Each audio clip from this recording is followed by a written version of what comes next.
आज जो आप लोगों ने कंपाउंड स्टडी करना है डी ब्लॉक एलिमेंट का, वो है potassium permanganate, formula KMnO4। It is again very important and very good strong oxidising agent of a d block element. That is why KMnO4 और K2Cr2O7 को डिटेल में study किया जाता है। KMnO4 that is potassium permanganate is a potassium salt of permagnetic acid. Permagnetic acid का आप formula देख सकते हो HMnO4। HMnO4 के ही पोटेशियम सॉल्ट को कहा जाता है पोटेशियम परमैंगनेट। अब मेथड ऑफ प्रिपरेशन पे अगर हम बात करेंगे तो आप इसको कंपेयर कर सकते हैं विद पोटेशियम डाइक्रोमेट। तो जैसे वहाँ पे लेबोरेटरी मेथड था, यहाँ पे भी लेबोरेटरी मेथड है। तो यहाँ पे आप K2MnO4 is your potassium magnet. तो पोटेशियम मैग्नेट को सल्फ्यूरिक एसिड के साथ रिएक्ट करवाओगे, then you will get potassium permanganate. तो पोटेशियम मैग्नेट को सल्फ्यूरिक एसिड से रिएक्ट करवाया जाएगा, then you will get a purple colour crystal of potassium permanganate along with MnO2 K2SO4 and water. ठीक है जी। बट ये लेबोरेटरी मेथड है। जो मेन इसका मेथड है जो पॉपुलरली यूज होता है दैट इज फ्रॉम पाइरोलुसाइड ओर। पाइरोलुसाइड ओर का फॉर्मूला MnO2। अब स्टेप 1 के अंदर आप पाइरोलुसाइड ओर की ऑक्सीडेशन करेंगे, या ये कह लीजिए आप रोस्टिंग करेंगे in the presence of potassium hydroxide. तो MnO2 को रिएक्ट करवाओगे with KOH and oxygen, then you will get K2MnO4 and water. This is your potassium magnet.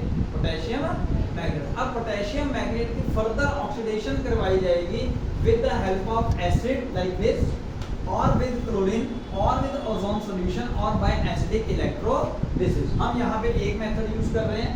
So K2MnO4 को क्लोरीन से रिएक्ट करवाएंगे, then you will get KMnO4 plus KCl। On the other hand, अगर आप K2MnO4 को aqueous या ये कह लीजिए ओजोनिक सॉल्यूशन से रिएक्ट कराओगे, then again you will get potassium permanganate KMnO4 plus KOH। ठीक है, पोटेशियम हाइड्रोक्साइड रिलीज हो जाएगा और साथ में आपका जो प्रोडक्ट है पोटेशियम परमैंगनेट का बन जाएगा along with the liberation of potassium hydroxide and oxygen gas, O2 gas। So this is very important reactions। तो इनको आप अच्छे से याद कीजिए जो एग्जाम में आएंगे। तो मतलब मेथड ऑफ प्रिपरेशन के बाद पोटेशियम परमैंगनेट की अगर आप प्रॉपर्टीज को स्टडी करेंगे तो सबसे पहले it is a dark purple coloured crystal. Second, on heating अगर आप पोटेशियम परमैंगनेट को हीट करते हो then you will get potassium manganate MnO2 and oxygen. This is important कि अगर इसको हीट करोगे KMnO4 को तो दोबारा K2MnO4 और MnO2 में कन्वर्ट हो जाएगा। इन्हीं दोनों से आपने अभी अभी KMnO4 बनाया भी है ना। रिएक्शन विद एल्कलीज अगर आप KMnO4 को पोटेशियम हाइड्रोक्साइड के साथ यानी किसी बेस के साथ रिएक्ट करोगे then again you will get the potassium manganate water and oxygen. Acid के साथ क्या होगा वो भी आपको सामने रखेंगे और आपको मैं पहले भी बता चुका हूं potassium permanganate is very good oxidising agent in acidic, in basic as well as in neutral medium. उसको करने से पहले आप स्ट्रक्चर देखिए। Structure of permanganate ion again यहाँ पे मैंगनीज 3 ऑक्सीजन के साथ डबल बॉन्ड बनाएगा और 1 ऑक्सीजन के साथ सिंगल बॉन्ड बनाएगा। आप इसका ऑक्सीजन नंबर चेक कर सकते हो। ठीक है, यहाँ पे -2 है सपोज, यहाँ +1 है तो ये +7 होगा। ठीक है ना, तो 7 बॉन्ड्स बनाएगा ये, जिसमें से 6 बॉन्ड ऑक्सीजन के साथ डबल बॉन्ड के फॉर्म में और 1 ऑक्सीजन के साथ नेगेटिव। ये रहा आपका MnO4 1 नेगेटिव परमैंगनेट आयन का स्ट्रक्चर। और यहाँ पे इसका जो स्ट्रक्चर है आपके सामने दिख रहा है कैसा है, tetrahedral. Tetrahedral geometry, sp3 hybridisation and one more important point that all bond are of same length again due to resonance. तो मतलब फर्दर अगर आप प्रॉपर्टीज की बात करोगे जैसा मैंने आपको बताया potassium permanganate is again a very good और strong oxidising agent in the presence of acidic, basic and neutral medium. तो इसको हम स्टडी करते हैं सबसे पहले एसिडिक मीडियम में। तो सपोज KMnO4 जो पर्पल कलर के क्रिस्टल्स हैं उनको जब आप एसिड में मिलाओगे तब सोल्यूशन जो है वो बनाएगा potassium sulphate, manganese sulphate, water and nascent oxygen. तो ये जो MnSO4 है यहाँ पे वो हो जाएगा कलरलेस। क्या हो जाएगा? तो सोल्यूशन आपका कैसा हो गया पुत्र, यहाँ पे कलरलेस। और अगर आपको याद हो K2Cr2O7 वहां पे आपने रेडिश ऑरेंज कलर में जब आपने एसिड मिलाया था तो कलर कैसा हुआ था, ग्रीन कलर के क्रोमियम सल्फेट बने। तो ये याद रखिए, एग्जाम में आया हुआ क्वेश्चन है, ठीक है। तो अब ये जो नेसेंट ऑक्सीजन है ये क्या करेगा, ये एक्ट करेगा एज अ ऑक्सीडाइजिंग एजेंट। तो एसिडिक मीडियम के अंदर पर्पल कलर के क्रिस्टल्स जो हैं वो कलरलेस सॉल्यूशन में कन्वर्ट हो जाते हैं। तो वो नेसेंट ऑक्सीजन प्रोवाइड करेंगे, तो क्या करेंगे, वो ऑक्सीडाइज करेंगे किनको, अगेन वही हमारा ट्रिक फ्यूजन। फ्यूजन में फेरस को फेरिक में, स्टेनस को स्टेनिक में, 4 बार यस लिखना है आपको, मैंने पहले भी बताया था। फ्यूजन में Fu 4s फिर Iu है, तो 4s में से कौन कौन है, एक स्टेनस को स्टेनिक, सल्फाइड को SO3 2 नेगेटिव को सल्फेट में, हाइड्रोजन सल्फाइड को सल्फर में, सल्फर डाइऑक्साइड को सल्फेट में ऑक्सीडाइज कर दिया जाएगा।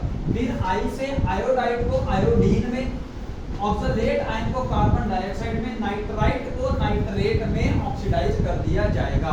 आपके सामने कोई भी 2-3 एग्जांपल आप दे सकते हो।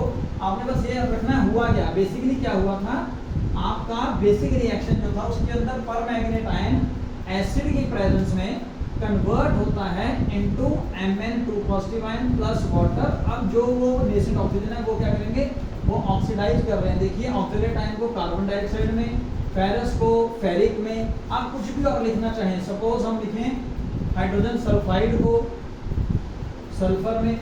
आप बैलेंस अपने आप भी कर सकते हैं by using redox reaction, ion exchange method, किसी भी तरीके से आप इसको बैलेंस कर सकते हैं। So this is the oxidation और oxidation property of potassium permanganate in acidic medium. तो पुत्र स्लाइटली बेसिक मीडियम या न्यूट्रल मीडियम अगर होगा तो KMnO4 in the basic medium convert हो जाएगा MnO2 में along with the liberation of base and nascent oxygen. यहाँ पे अगर आप ध्यान दें तो ऑक्सीडेशन नंबर जो है वो +7 से +4 में कन्वर्ट हो गया, +7 से +4, यानी कि इस केस में स्लाइटली बेसिक मीडियम के अंदर 3 इलेक्ट्रॉन गेन किए होंगे। कितने इलेक्ट्रॉन गेन किए, 3। एसिडिक मीडियम में +7 से किस में कन्वर्ट हुआ था, Mn2 पॉजिटिव में। तो यानी कि 5 इलेक्ट्रॉन गेन हुए थे, 2 ऑक्सीडेशन नंबर रह गया था ना। तो ये ध्यान रखिएगा, उस हिसाब से n फैक्टर भी पूछा जा सकता है। और ये क्या करते हैं, ये जो नेसेंट ऑक्सीजन है वीकली बेसिक मीडियम के अंदर आयोडाइड को, सबसे इंपॉर्टेंट आयोडाइड को आयोडेट में कन्वर्ट करते हैं, आयोडाइड को आयोडेट में, और एसिडिक मीडियम के अंदर आयोडाइड को आयोडीन में। ठीक है, ये फर्क है। तो बेसिक मीडियम या न्यूट्रल मीडियम होगा तो आयोडाइड को आयोडेट में, इथाइलिन को इथाइलिन ग्लाइकोल में, मैंगनीज सल्फेट को MnO2 में, हाइड्रोजन सल्फाइड को सल्फर में, थायोसल्फेट को सल्फेट में ऑक्सीडाइज किया जाता है। अगर इसका भी रिएक्शन आप लिखना चाहते हो then you can rewrite MnO4 negative plus basic medium, arrow क्या बनाएगा, Mn4 positive plus OH negative ion again release होगा। अब जो आप ऑक्सीडाइज कर रहे हो बेसिक मीडियम के अंदर, आप आयोडाइड को आयोडेट में कन्वर्ट कर रहे हो। जिस तरह इथाइलिन अगर आ गया तो इथाइलिन ग्लाइकोल लिखना, MnSO4 आ गया तो MnO2 लिखना। मैंने आपको बताया सबसे इंपॉर्टेंट आयोडीन है जो बार बार एग्जाम्स में आता है। अगर आप n फैक्टर की बात करोगे, n फैक्टर जब हम कैलकुलेट करते हैं, आपको याद होगा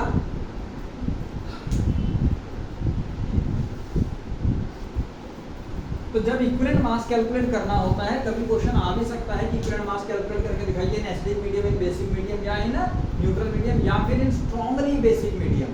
तो in that case n factor पता होना चाहिए, क्योंकि इक्विवेलेंट मास का फॉर्मूला हो जाएगा molecular mass divided by n factor, या x फैक्टर लिखा था वहां पे आपने। तो वो जो x फैक्टर है एसिडिक मीडियम के लिए उसकी वैल्यू है 5, बेसिक मीडियम के लिए या न्यूट्रल मीडियम के लिए है 3, और स्ट्रांगली बेसिक मीडियम अगर लिखा होगा, फिर क्या होगा, अगर खाली बेसिक मीडियम लिखा है तो वो वीक है, अगर स्ट्रांगली बेसिक मीडियम लिखा होगा तब वहां पे x फैक्टर जो है उसकी वैल्यू आएगी 1।